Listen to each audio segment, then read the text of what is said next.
сәләфи бауырларымыз Алла аспанда деген сұраққа пайғамбарымыз саллаллаху алейхи вассаламның миғражға көтерілуін айтады дейді. Көтерілу Алла аспанда деп айтады дейді.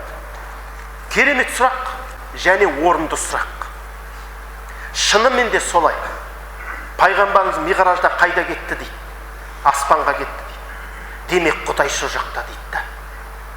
Ал миғраждың хикметі не? Бұл мұғжиза.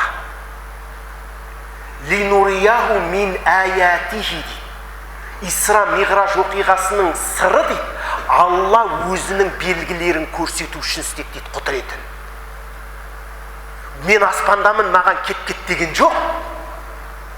Енді қараңыздар, ғалымдарымыз айтады, керісінше осы миғраж оқиғасы дейді, оларға Құдайды аспанда деп жүргендерге қарсы дәлел дейді. Қараңыздар, мен миғраж оқиғасын айтып берейін сіздерге. Пайғамбарымыз саллаллаху алейхи вассалам бірінші қабатқа көтерілді. Кімді жолды? Адам алейхиссалам жолды. Құдайды көрді ме?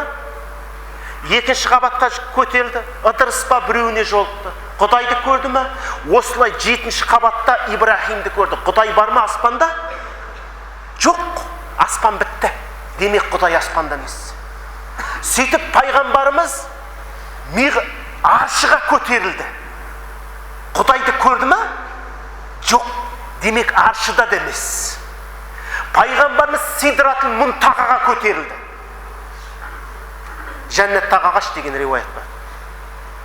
Түбінен 4 өзен ағып жатыр дейді. Екеуі бұл дүниеде, екеуі жәннатта дейді. Бұл дүниедегі Нил мен Ефрат өзені дейді. Сондықтан миғраж оқиғасы Құдай аспанда дегендерге қарсы дәлел.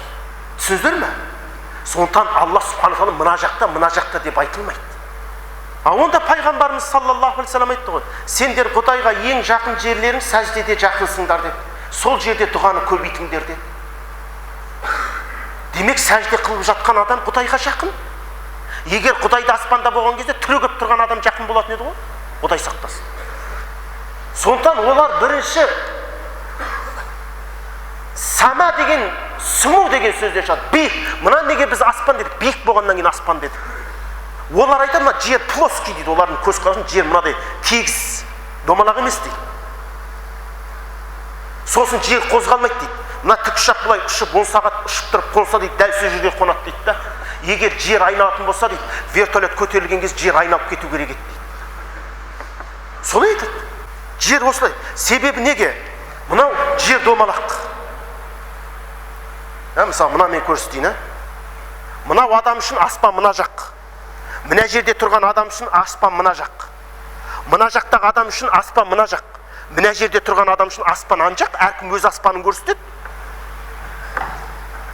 Әркім өз аспанын көрсетеді. Енді Құдайды қайсының аспанында дейсің дедік. Мынаның аспанында ма, әлде мынаныкінде ме, әлде мынаныкінде, әлде мынаныкінде. Олар ойланды да айтты. Жоқ деді, жер домалақ емес, жер тегіс деді.